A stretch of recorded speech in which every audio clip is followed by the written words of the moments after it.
What's up, everyone? Welcome to another Sales Hacker webinar. My name is Scott Barker, Head of Partnerships and Revenue at Sales Hacker. Excited to spend the next 45 minutes to an hour with you. I know we all lead busy lives, so thanks for taking the time. And today, what are we going to be talking about? We are talking about 5 strategies to start leveraging for your sales team. And specifically, we've got 5 touch points that we want to talk about. But before we get there, a few housekeeping items. Number 1, this will be recorded. So we always get a bunch of people asking right after, like, where's the recording? Can you send it? It takes about 24 hours, but it will be in your inbox. Don't worry. So if you have to jump off, close the deal, go to a meeting, please do so. And then lastly, of course, anytime we do these are for the community. So we want you to get engaged. Jump on the Q&A section, tell us your name, your title, what company you're with, and any relevant questions that you have throughout, please don't hesitate to ask them. But now that is out of the way, I want to introduce my awesome guest. I am joined by Jake Reni. Jake, welcome to the Sales Hacker community.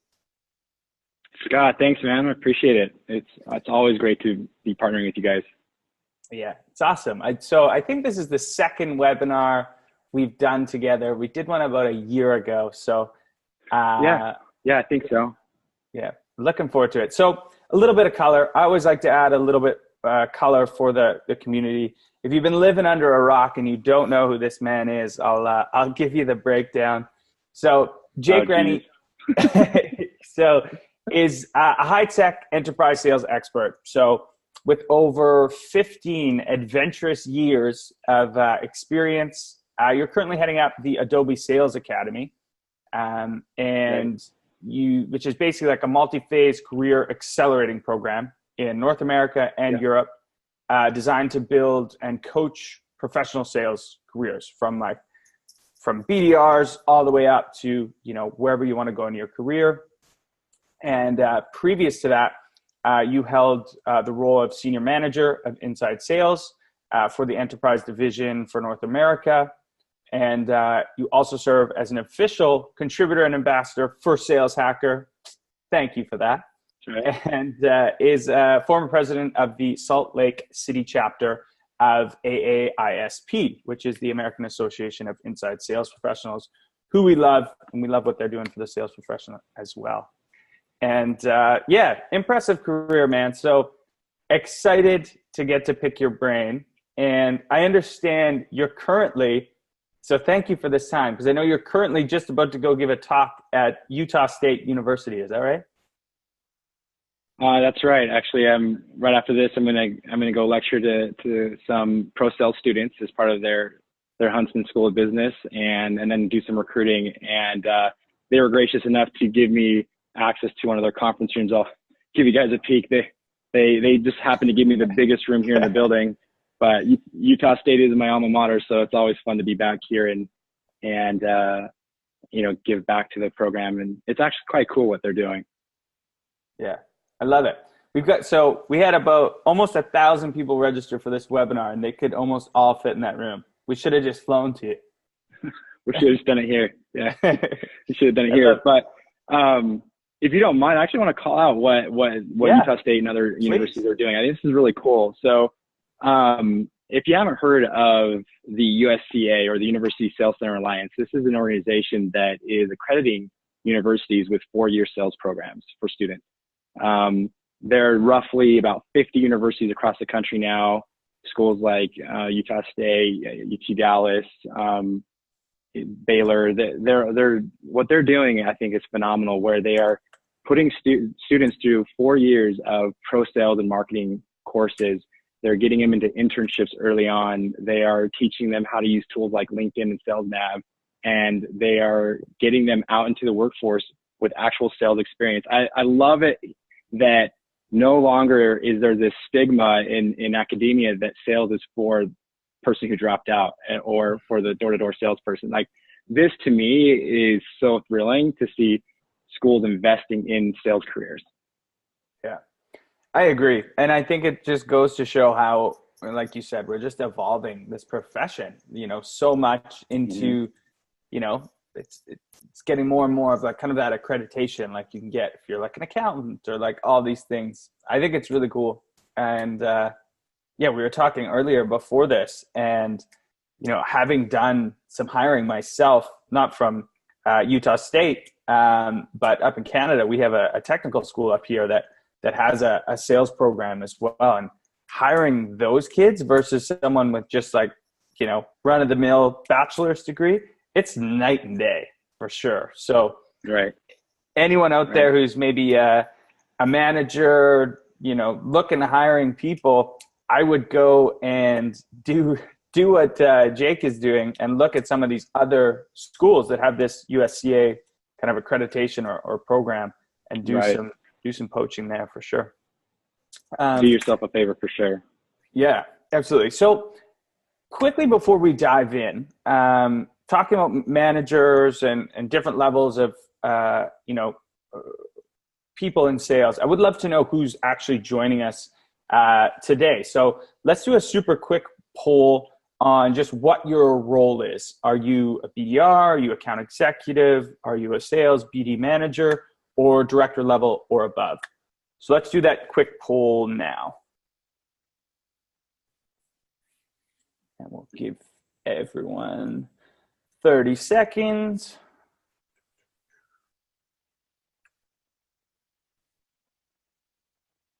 All right, we'll close in 3, 2, 1. And if it's none of the above, that's okay. You can chat us what your role is. If you're in marketing or something else, that's cool too. All right, the results. Let's see what the results are. Okay. Bear with me.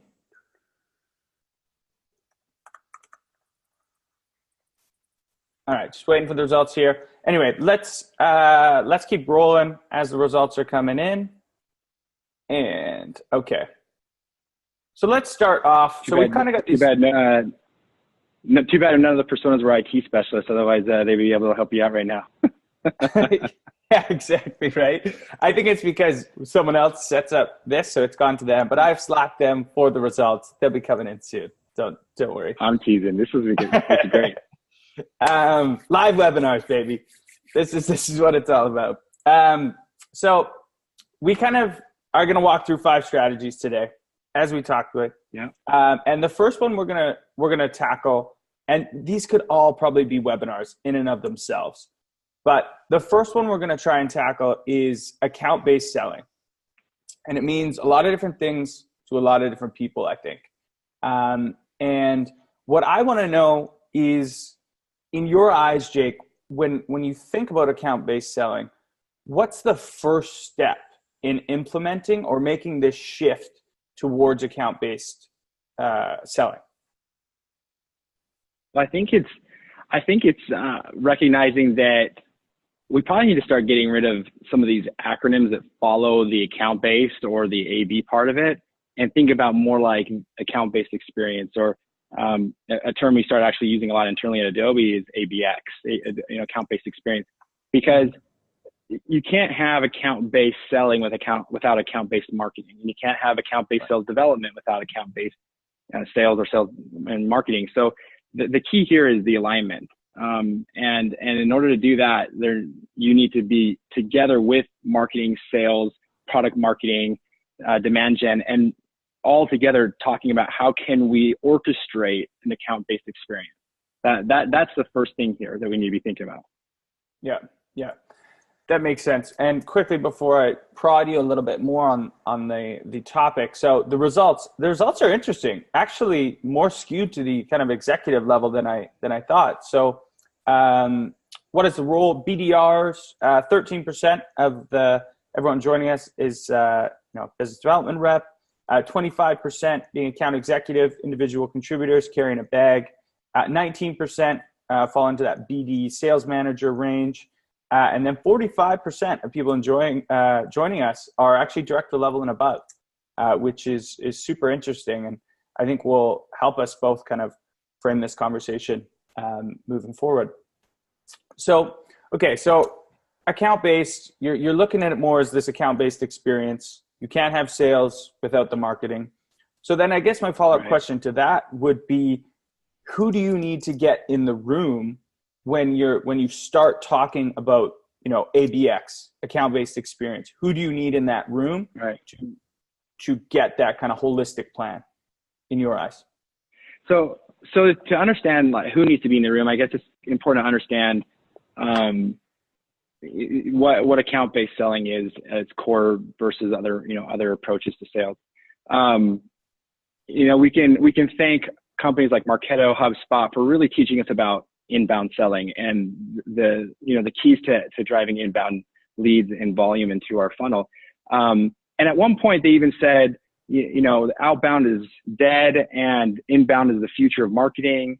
But what we quickly realized is that, or maybe not quickly, but what we eventually came to realize in the enterprise space, that we can't always move every one of our enterprise customers into this inbound funnel at the stages we want to be talking to them. In fact, we need to be actually engaging with them when at the certain stages they need to be evaluating and learning. Because if you think about this customer journey experience, we talk about this data point that customers or potential buyers are roughly 67% or 80% of the way through the buyer journey by the time they pick up the phone and they actually call us. Now that data point's interesting and it's arguable, but here's what's more interesting to me, that actually 37% of the way through the journey is actually when buyers get to this group buying dysfunction issue where the peak conflict occurs and buyers can't decide what their actual challenge is. They can't decide what the actual problem is and the pain is, and they're trying to actually define it. And that's a stage where they are impressionable and are learning and evaluating. And that's not someone who is knocking on your door per se, someone who's picking up the phone and talking to you and coming inbound. That's someone who is passively engaging in content, consuming and understanding and reaching out to their peers, and not necessarily aggressively reaching out. And their inbound marketing kind of forgets about that person. And when you think about big companies like Adobe or like Apple, like Nike, those companies, that we need to be engaging with them at those earlier stages. And the only way to do that is to reach out and have an outbound strategy here. And that's where account-based comes in. And I know this is a long definition, but I want people to understand why there's this difference here. It's not necessarily one or the other. It's more, what market are we in, and who are we trying to engage with, and is this buyer going to be coming inbound? And if it's not, and we're talking about enterprise and we're talking about strategic, we need to be thinking about how can we engage them where they are in their environment. So the people in your organization that need to be involved in this orchestration are going to be your marketing, your product marketing, your demand marketing, your sales development. Everyone needs to come together to agree on who are we going after and why are we going after them, and what does success look like in an account that is an ideal account profile. Yeah. That's super interesting. And I think the way, I kind of look at it, and I totally agree with you, is, if you're feeling sick, you got a cold, some people are going to go, to the clinic right away and be like, hey, what's going on? Here's what I think I need. Can I get some antibiotics or whatever? And then there's some people who are like, you know what, I'll figure this out on my own. It'll be fine. I'll take some vitamin C. We'll be good. And you're walking down the street. Right. But if a doctor approached me or, someone from the antibiotics company, and they're like, hey man, you fit the bill of all the symptoms of the problem that we solve, I think we could get you feeling better by like tomorrow, then I'd be like, sweet, let's do it. So I think there's these two different people. Yeah. And if you're not actively out there engaging, you're only going to get the people that are, willing to come to the clinic, so to speak. But yeah, that's exactly right. That's exactly right. And the challenge is by the time they've come to the clinic, when we keep continuing with this analogy, mm-hmm. We all know the dangers of WebMD, right? I'm a dad, I've got little ones, and it only takes 5 minutes on WebMD for me to become terrified about my kid who probably just has a common cold. And the issue there is that we're self-diagnosing, and then we're self-prescribing. And that is malpractice, right? And if you think about what my friend Jocko from Winning by Design always likes to say is, prescription before diagnosis is malpractice. And that's all too common what our customers are doing. And so we need to get to them during this phase of actually diagnosing what the problem is. Yeah, yeah, totally agree. And so there's obviously a lot of ways that teams are kind of falling short, I would say, from this ABM strategy, because it can be difficult to orchestrate this because there's so many moving parts. You have to get a lot of different departments involved, and it's sometimes easier to fall back onto like what you know. So right. What is your advice, and where do you see teams, falling short in this ABX world? Well, teams is a good word, because I think the first place where people fall short is sales. The sales organization decides, hey, we need to do account based, and they try to drive this effort on their own, but they're not aligned with marketing, or vice versa. Marketing says, hey, we need to have an account based strategy, and we're trying to educate sales to catch up and get along. And there's no coordination or orchestration between the internal organizations. That is the biggest failure, because then you're going to have rogue efforts, rogue campaigns. You're going to have drip campaigns that are not relevant to that buyer at certain stages where the seller is, or that are disruptive of the sales cycle, or where they are potentially at in purchasing it. So you've got to be aligned. That's number one. If there's one takeaway from this, is sales and marketing at an executive level need to be sharing the vision and bought in together. That's key. Yeah. Second piece here is, I think another big area where sellers fail here is that we all too often just want to automate or scale too quickly. And the key to like account base is that true account base is really not that scalable. I heard someone once say that account-based selling is scaling the unscalable. And the idea here is that you're very personalized. We're extremely personalized in this effort. We're not sending mass email campaigns with just fill in the blanks of titles, roles, and companies. And that's a mistake that I see all too often, where companies are saying, hey, we're doing account-based, because they're trying to personalize the way they're setting up their automated messaging. But all they're really doing is creating more spam into the funnel, and they're not personalizing the engagement between the seller and the buyer. Yeah, that's a great point. Is a lot of these motions, unfortunately, aren't going to scale the way that you're used to things scaling. And for me, I think when I look at it, I think you have the right approach. It's like, don't try and boil the ocean like right off the get-go. If you're just kind of dipping your toes into this, and if you're on the seller side and you're like, hey, I want to start doing an ABX approach, go find one marketer on the marketing team who also believes in it, team up and start, doing a few motions together. And then it can kind of expand from there. And if you're on the flip side, if you're a marketer, go find, maybe the newest sales guy who's hungry and ready to learn and listen, and make him your champion, and then kind of go from there and get the executive buy-in. And recognize that there's different tiers of account base, right? And your strategic enterprise accounts can be very personalized, very unscalable in the way you're doing this. It's going to be a lot more thoughtful in the type of door openers and personalization that you do. And then you're going to have to scale back that personalization a little bit when you get into like that mid-market space, where you're going to be targeting maybe 100 accounts or 200 accounts, where in the strategic area, your enterprise area, you're going to be maybe targeting 5 to 10 accounts. And then you get into this SMB space where we got to even scale back even further, because we can't afford not to target 1,000 different accounts. So you've got to be thoughtful about the level of personalization as you go down tiers. Yeah, great point. Definitely essential to be tiering out your accounts. You can't be doing a full hyper personalization approach to, some 2,000 ARR deal that you're doing. It's just not going to work. Right. Okay, so let's shift gears a little bit. So I think most people know account-based selling, account ABX is kind of on their radar. And in my eyes, an important part of that is kind of this omni-channel approach. Can you talk about how you look at omnichannel at Adobe? And is it now just table stakes?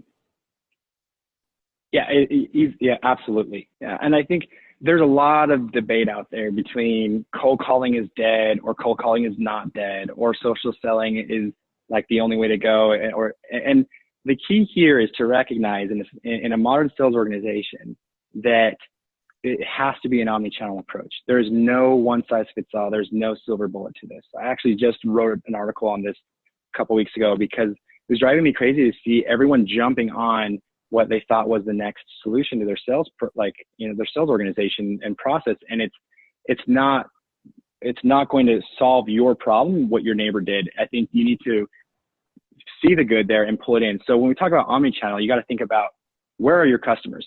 And when we think about this buyer journey, we're thinking if your customer's at this phase where they're trying to learn and understand and diagnose or self-diagnose, right? Then they're not just on social, they're not just consuming on email, but they're on LinkedIn, they're reading articles from different websites, they're talking to their peers. So there are multiple channels in which they're consuming content and consuming information and self-educating to diagnose what they perceive to be the problem. So we need to meet them on email. We need to meet them. We have to have campaigns that address their email, their phone, right? Their social, their direct mail. I mean, direct mail is coming back. If you think direct mail is dead, it's interesting. Everyone, trust me, you're gonna know exactly what I'm talking about. Everyone loves pulling that tab off of a FedEx envelope. Doesn't matter what's inside of it, that satisfaction, right? So there's an omni-channel approach actually allows for more personalization and engaging your buyers where they want to be, and increases the likelihood of not just open rates, but actual conversion rates into real opportunity, real conversation. Yeah. I love that. Yeah. And yeah, I agree with the FedEx package. Unless it's the tax man sending you something, then it loses some of that. There you go. Yeah.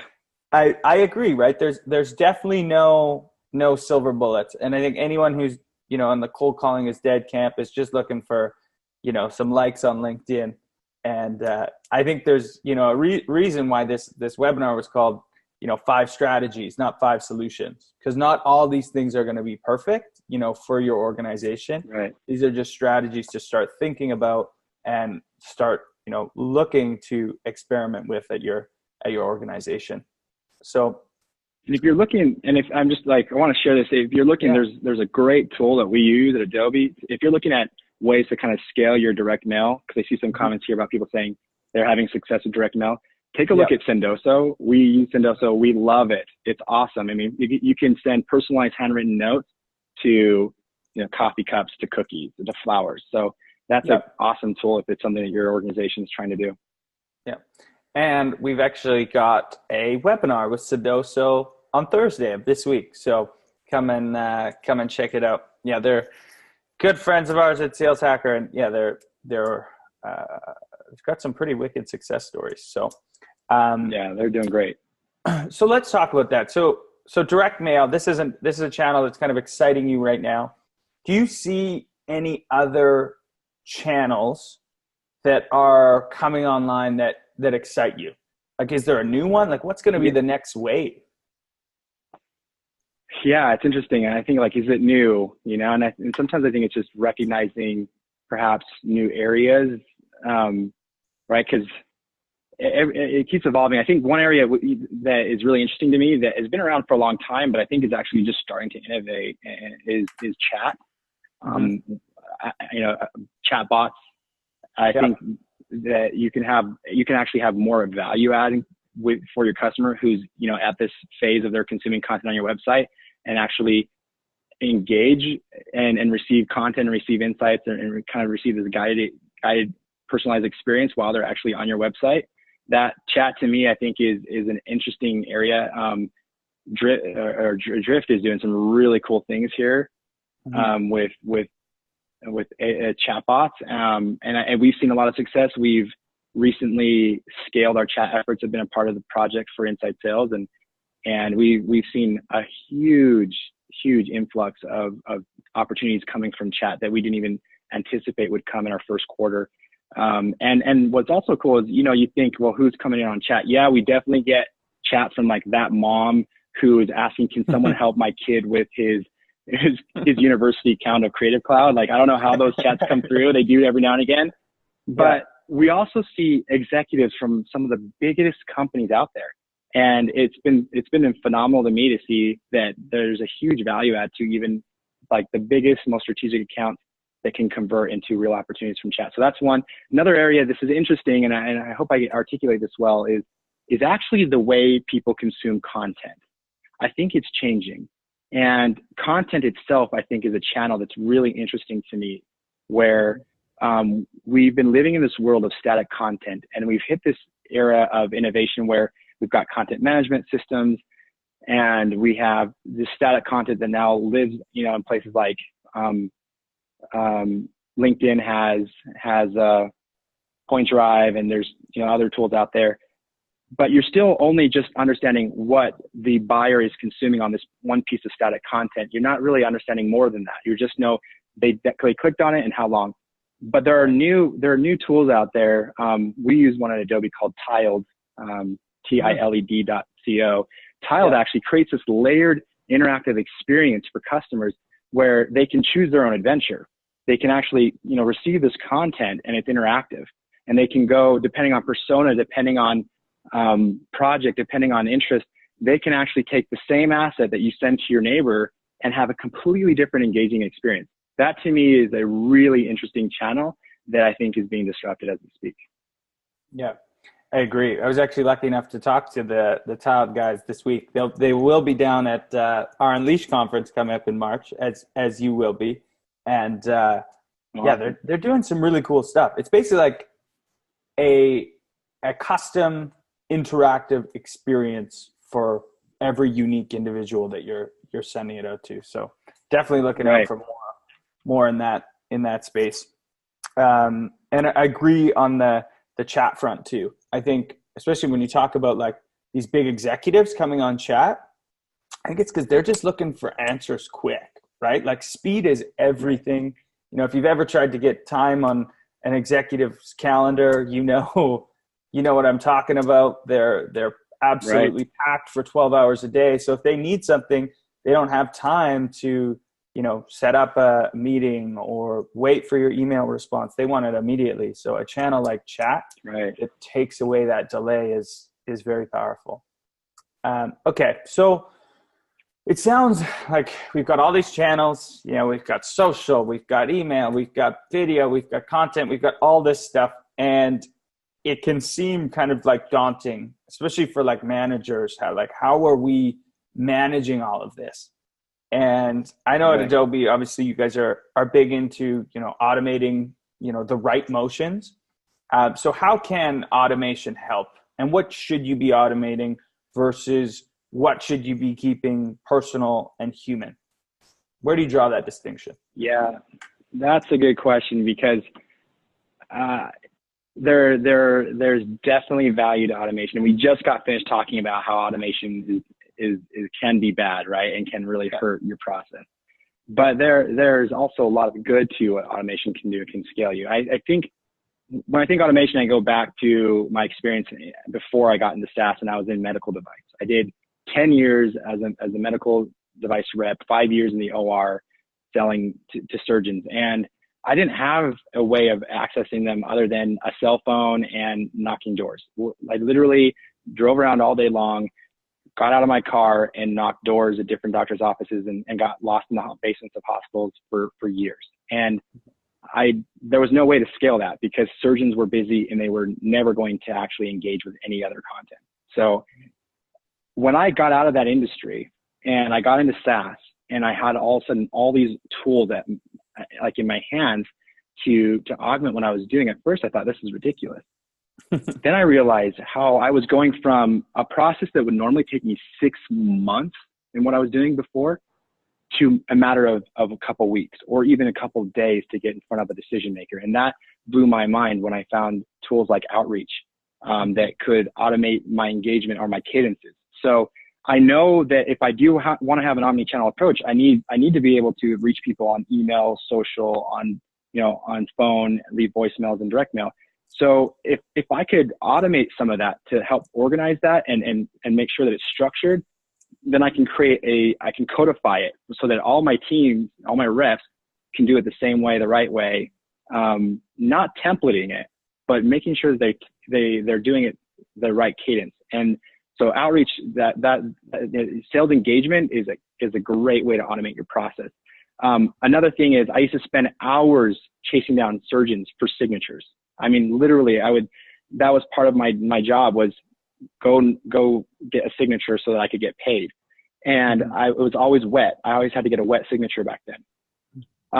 But tools like e-signature solutions like Adobe Sign, just like that would have changed my life, because I literally got to the point where I almost started outsourcing my signatures to a third-party courier, because it was wasting my time. It was low value for me, but I had to do it to get paid.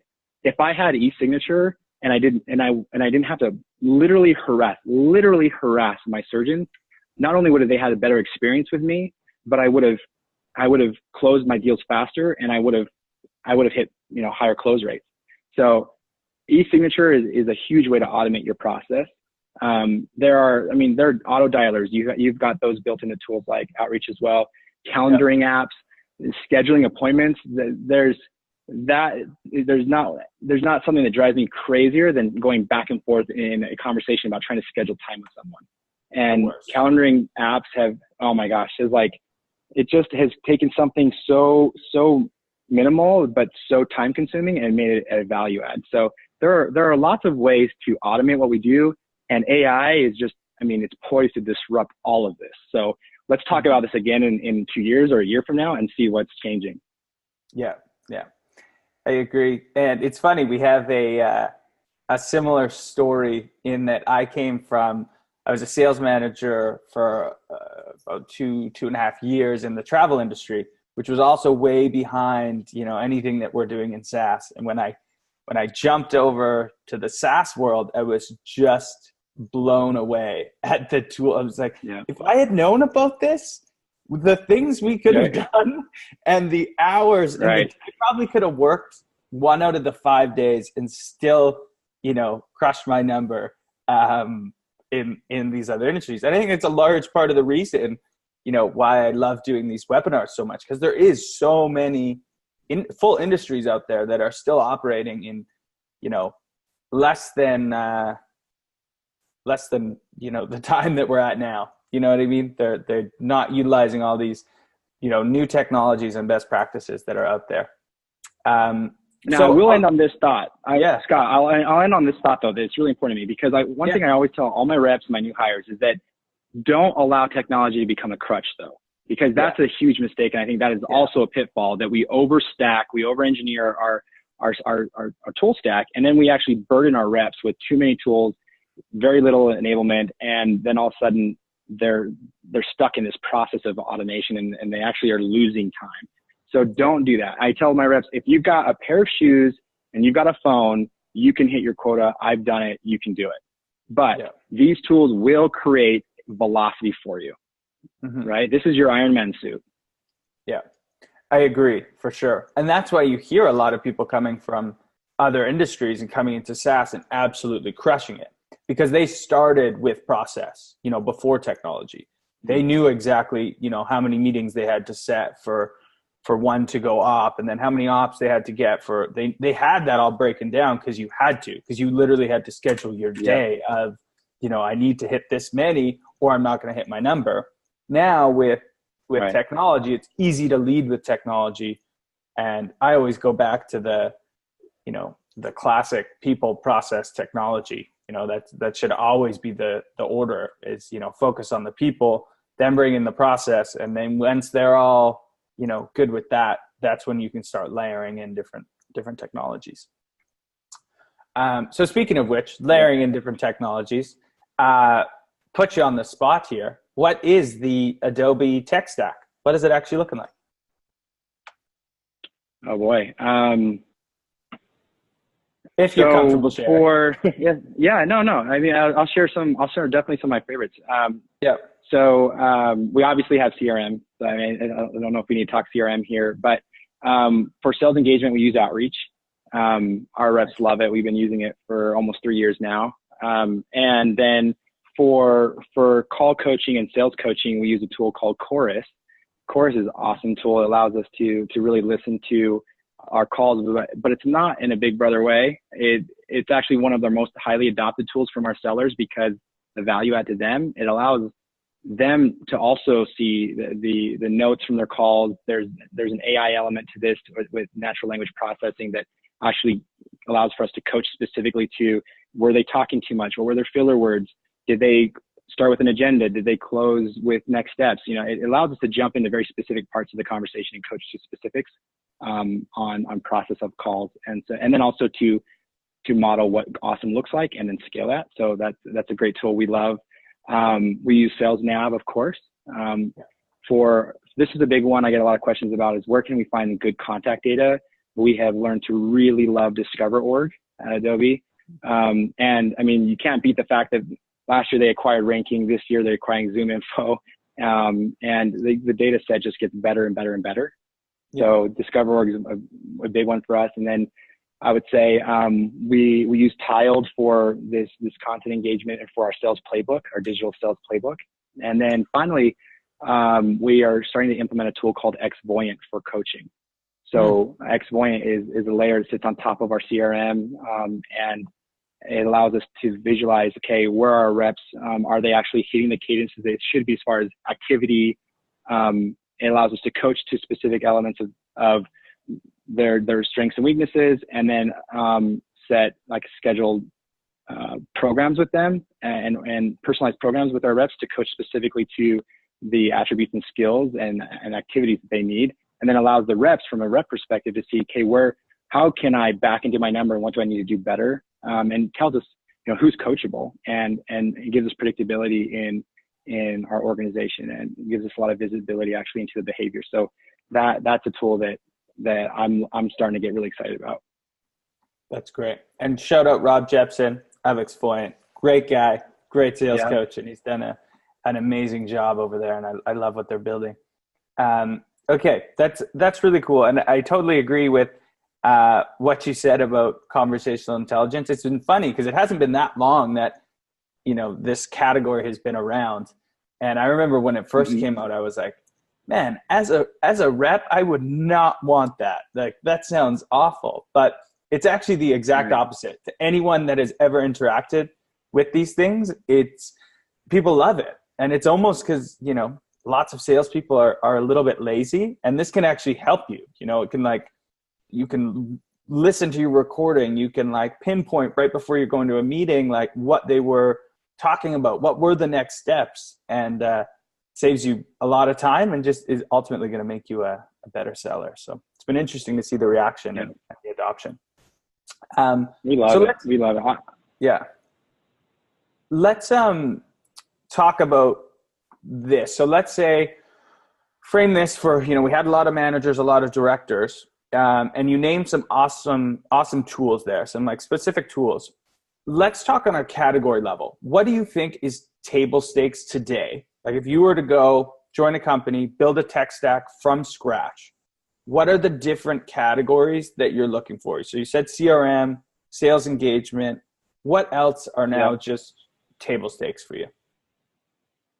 So CRM, sales engagement for sure. Like this category of contact information, or you know, LinkedIn Sales Navigator. Data. And I would almost put LinkedIn in its own category in a sense, because there's a lot more than just contact info on there. So you've got LinkedIn and this social engagement, but then you also, like, you need to have the day of buying lists is over. Don't go out there and buy lists. If you're working at a company where people are actually, like, purchasing lead lists, that's a waste of time, because your contact rates and your hit rates and your bounce rates are just going to be ridiculous. So use tools like Discover.org. I think another category is chat for sure. E-signature is a no-brainer to me. It's actually interesting. If you look on the Salesforce App Exchange, it's one of the highest rated tools is e-signatures, because it's a low barrier to entry, high adoption, and everyone's happy with it. It's one of those things that once you try it, there's no putting the cat back in the bag. Like, I could never fax someone another contract in my life. I just wouldn't do it. I would I would spend whatever. They could probably charge 300x what they do now, and I still couldn't bring myself to do it the old way.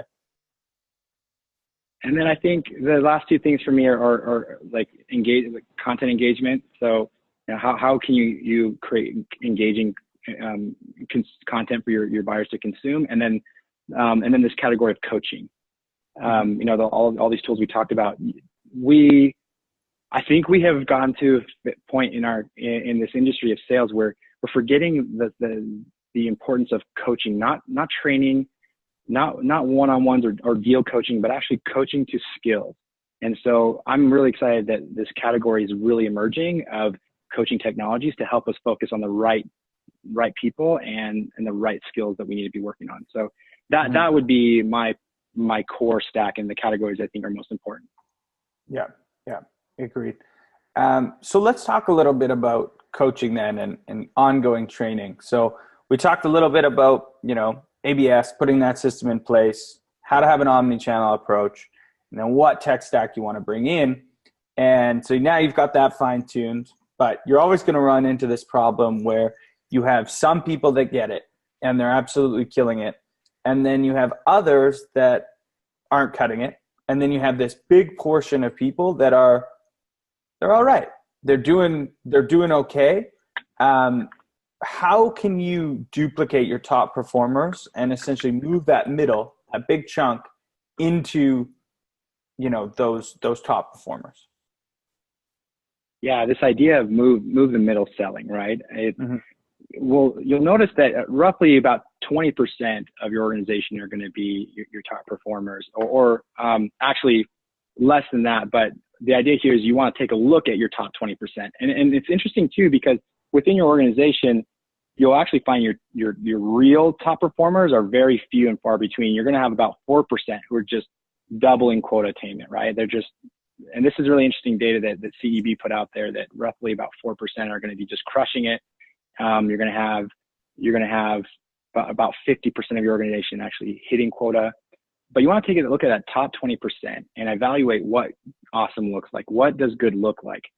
And it's interesting because there is a pitfall here. We can't always just copy what Jen is doing or what Rob is doing, or, because sometimes it's very specific to their experience or their skill sets. And so we can't take certain things and just expect the whole organization to model them quickly. But what we can do is see what are the common attributes, what are the common skills, what are the common activities and behaviors that we can scale within our organization. So at first, it starts with hiring. We need to identify it from the very beginning and bring it into the organization. Then we need to have tools that allow us to identify it. And then we have to coach it out. We have to share it out. And we can't make the mistake of trying to solve revenue problems by throwing more bodies at it, more people at it. That's a problem. And I've seen it too many times in my career at some startups is like, hey, we got to hit a number. Okay, throw more sales reps at it. What I've seen to be more successful, I'll tell you this, I've never regretted under hiring. I have absolutely regretted over hiring and had to go through layoffs. And that hurt. Mm-hmm. And I want you to think about that for a minute, right? And what I learned was more valuable was actually coaching our sellers to get better at what they were doing and to produce more. That's a value add to them. It's a value add to your organization. And then that way you can bring people into this awesome sales environment. And that's the way you scale it, is when you bring people into it, not trying to create it when it's already this massive mess. So focus on your middle, get the organization tighter first. So first focus on skills and then move your organization righter. So focus on skills first, process, and then move them to the right. Mm-hmm. That's awesome. Lots of nuggets in there. And I agree. When you're looking at these issues, you got to look at the resources you have, which resources can often be, people, and try and look at bringing the best out of them before, going and hiring. Because that usually means someone's, territory is getting cut down, or maybe someone is losing a few accounts, and not everyone's happy about that. So make sure you look internally first. So let's talk through at Adobe. So you've built this Adobe Sales Academy. There's a lot of talk about it. Can you walk through your training methodology? And when I say methodology, I don't mean Sandler or, spin selling or any of these things. I know you guys use value selling with Winning by Design, which is Jocko, who's awesome.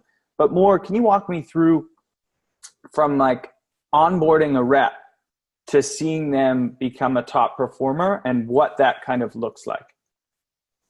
Yeah. And I'll first say, so I didn't actually build the academy on my own.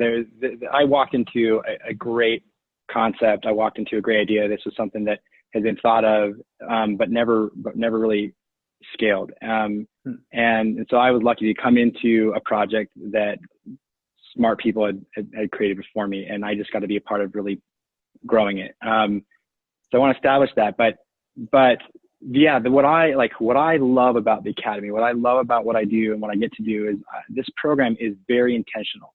It's designed to take people from entry-level parts of their career into a very, very enterprise senior level of their career in a very short amount of time. And so if you think about this market that we're in Adobe, there's your big five, the top, enterprise digital marketing type companies out there, right? I mean, you could name them off the top of your head, but we're looking at like the biggest company out there, Google and Oracle and IBM and Salesforce. There are very few companies that actually are doing what we're doing at scale. And so the talent pool in sales is already small.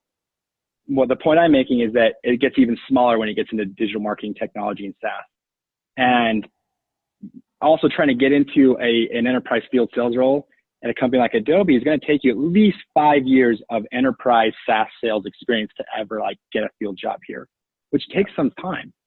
But what if we could get you there faster, right? We need to develop our own talent instead of just trying to steal talent from our competitors. We need to develop people the Adobe way. And that's why we partner with some of these USCA programs, these universities across the country, to bring in entry-level talent or people with 1 to 2 years of sales experience, and then take them from an SDR role where they're doing inbound for 6 months, and then they can promote once they hit certain certifications. So we have certifications at every stage. So SDR 6 months, they certify. Then they can, another 6 months in a BDR outbound role. And if they certify and they hit quota, then they can go to a senior BDR role. And then they can again promote into an ISR role, which is like overlay sales, deals under 75K, cross sales, upsells, renewals. And so the idea here is that this program is built that every 6 months you can be progressing your year based on performance and certifications and mastery. And you can get yourself in about 2.5 years to a point where you are performing and engaging with some of the biggest companies in the world, where your peers might be doing that in 5 years, and you're making great money doing it. Like, I can't think of a better program. This to me is a big source of excitement and pride for me. Mm-hmm. No, it sounds really cool. And I think there's a few things, like a lot of things there that have made it as successful as it is. Like, I love this idea of, these kind of micro promotions every 6 months, especially with, I'm imagining a lot of the workforce coming through this is, millennials, and we're all used to that, instant gratification kind of thing. So making sure that every 6 months that they're kind of validated, I think is huge. And then also testing against that to give them, that confidence when they do move up to the next step. It's not like ambiguous as to why. It's like you're moving up because you passed this training, this accreditation, which I think is really cool. It takes out the ambiguity of okay, so what do I need to do to win? Like, how do I codify success here? And it creates a path. And it's beyond just like making them feel like there's a path, but it's actually giving them a path. I think that's the difference. Millennials don't want to feel like they're being coddled, right? I'm myself a late stage millennial, right? Like, I don't want anyone to hold my hand. I just want someone to show me the path and give me the resources to get there, and I will go do it. But we've got to create that path for them, and that's, I think, where a lot of us are falling short. Yeah, absolutely.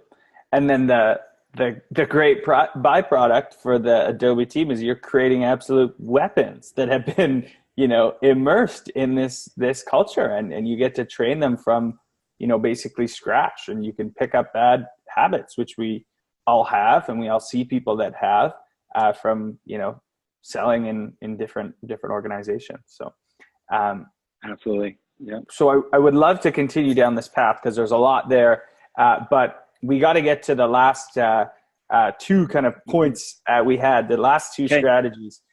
So I want to talk quickly just a little bit about conversational selling. I hear this a lot. It pops up on my LinkedIn feed all the time, this conversational marketing, conversational selling, and it seems to be kind of this buzzword of the last couple months. What's your take on this trend, and what does it even mean to you? To me, there's a lot of interpretations, and I think maybe there's even like this effort to create a category. But it means very much what it says. It's conversational, and I think that's the key here. Is we've got to get back to this buyer journey and understanding how we need to engage with customers, and we need to have conversations with them. We don't need to be selling at them. We don't need to be selling to them. We need to be helping them navigate some of the pitfalls of the industry and helping them, you know, challenge some of this conventional wisdom out there and see things different, you know, understand that there's some of the legacy approach is not valid anymore. It's not going to get us there. So having conversations and understanding really truly like what the challenges are in the organization, what the pains are, what the impact of that pain actually is causing for them, and talking about how can we help them get to where they need to be by the time they need to be there. That's conversational. We need to be having conversation, right? Then the next piece of that is, well, then how do we start conversational selling from the very beginning? Well, there's this category that's being discussed often is chats, right? Like chatbots and live chat. It starts from the very beginning of when they're engaging with content on our websites is let's engage, let's talk. What are you looking for? How can I help you? What brings you here today, right? Let's have a real conversation as opposed to picking up the phone and trying to force the conversation. You're coming to me. I love being in a position of saying, how can I help? Right. So conversational selling is truly is kind of a servant leadership mindset to approach to sales and figuring out how can we help you? Yeah, totally. Absolutely. I think it's just, it's a one-to-one human interaction that leads with, you know, a helping hand and can shorten the sales cycle because of things like chat. It can basically remove some of the barriers of getting in touch with someone, like if they don't answer the phone or so it's going to be interesting to see how this evolves over the years, you know, as like even content gets like chat built into it, and there'll be much more real-time communication.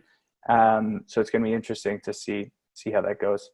All right. That's interesting. So, you just totally blew, like that comment. You made it so simple, but you blew my mind there for a second. Content having chatbots built in, like that is just phenomenal. Like that idea is really cool. Yeah. There's a few companies that are dipping their toes into it right now. I think it'll be a game changer. Imagine if I could send you a case study, and then as you're reading it, your rep could jump on and be like, hey, like, I'm here to support. Like, if you have any questions, let me know. And it's not intrusive. It's just like, you know, if you want any clarification, I'm here. And again, that wall goes down. It's like that third wall. It's just gone. And I think we'll see that more and more, even with people's like videos. Like if someone's, I think we'll see it, like LinkedIn Lives come in, and I think there'll be some interesting things around. If like, say you were watching my video, like 2 weeks from now, I could get a notification that you were watching it, and I could just quickly shoot you a note, like right in my video, which is going to be what companies are doing. So what companies are doing chat infused with content in that way? So it's on the big guys' radars, you know, Drift and Intercom. I know they've got like the video chat thing coming soon with the content. It's been on their radars. And then there's a company called GetAccept, actually, out of San Francisco that does it right now. That's pretty cool. It's pretty interesting. Interesting. I'm gonna check this out. Yeah, do it for sure. Anyway, going back. Okay, so last thing that I want to quickly touch on, and we got about 6 minutes here, is social selling. We've been talking about it forever. Everyone talks about social selling. Not too many people know how to do it properly, in my eyes. I think even the word social selling is like a misnomer, because I don't Right. think that's how you should be thinking about it. But in your eyes, what are some ways that maybe people are misusing this new channel or thinking about it wrong? Well, first of all, it's not another channel for us to spam, guys. Like, if you're listening to me right now, please don't just buy another channel so you can go spam and take your, take your crappy approach to the next level on a different channel. You've got to think about it as another place to engage with your buyer and start conversations. So it's not about like, let me connect with you and then let me just jam this content down your throat. You're failing if you're doing it that way. And it's not your fault. You just need better coaching. The next piece here is like, I love that you said it's a misnomer. I mean, when I started my career in sales, we used pagers, right? Because we were in the OR all the time. We didn't call it pager selling. Every time I paid the surgeon, to meet me outside the OR, like I didn't call it pager selling. I mean, he never called it fax selling. Cold calling is dead. It's pager selling. It's pager selling now, guys. Get with it. But so why are we calling it social selling? It's just smart selling. It's just it's the better channel. It's another channel in which today our customers are engaging on, and they're going there to learn, and they're talking to their peers, and there's environment, right? And there's opportunity for people to like really communicate. And when you have an ecosystem where people are communicating, you should be there, and you should be listening, and you should be engaging, and you should be adding value. That's the most important piece. Is don't just be a consumer or leech onto it, but add value to those.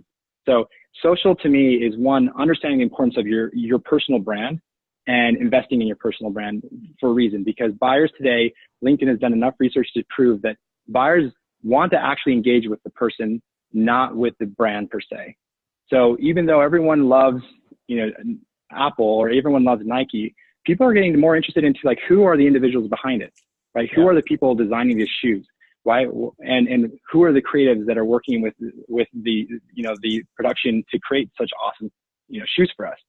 So people want to know who you are when you reach out to them. Create a brand, not create a brand, but make sure that your personal brand is actually visible and is reputable. Mm-hmm. And I go back to this, don't create a brand, don't falsify something, be yourself, be authentic. That's key here. And I think on top of that, like, then start adding value on social channels and be places where your buyers are potentially engaging, and add value to them and engage with them and share with them and turn it into a conversation, and then take it offline. And if it makes sense, but don't use social to just try to force content down your buyer's throat and force yourself into a meeting next week at 5 p.m. Like, just don't do that. No, don't just take your email templates, throw it in LinkedIn Sales Nav, and start spamming out emails. It's not the way to go. Don't do that. And it's actually doing more harm. Like, it's actually detracting from your brand. It's not just you're not getting meetings. Right. So it hurts, and it doesn't hurt your own brand, but it also hurts your company brand at this point, because now you're representing the company too. So we teach our reps at Adobe to listen, to join, and to lead. So you listen to the different conversations, groups, whether it's Twitter or LinkedIn or whatever, and then join the conversation by adding value, right? And then lead that conversation with insight, and take it off social so that you can actually have an engaging conversation that's sales related. So that takes time. That's not add me on LinkedIn and then send me a 3-page report on why I should buy from your company. It's different. Totally. Yeah. And then the flip side to that is, if you do nurture and I add Jake, and then Jake sees, over the span of a year and a half, he sees me commenting insightful things, and he sees a few videos that I've done. We feel like we kind of like know each other. There's this trust that is being built. Right. So maybe if I send Jake an email down the line, he's gonna be like, oh, I remember Scott. I think I know Scott. I think we're connected on LinkedIn. And then maybe there's a better chance. There's, a few more percentage chance that he's gonna respond. And that's what it's all about. It's a game of upping your 1% every time with everyone and playing the long game. That's what it's all about. I agree. 100%. It's creating familiarity and creating context for that moment when you do engage. There's already that context there. Yeah, totally. Awesome, Jake. Well, I could talk your ear off all day long. I always love our chats together. You've got so much insight. So I appreciate you spending the hour with us. And I hope your talk goes well at the university. And yeah, you're welcome back anytime we can steal you. Thanks, Scott. Thanks again to you guys and Sales Hacker for letting me be a part of this with you guys. And I just want to say to anyone listening, and if you have questions about any stuff that we talked about, process, tools, don't hesitate to reach out to me on LinkedIn, and it's easy to find me. I'm on there. I'm happy to engage with you. Awesome. Thanks, man. And thank you, Sales Hacker community, everyone who joined us. There was a lot of you today. So thank you, and go out and crush it this week.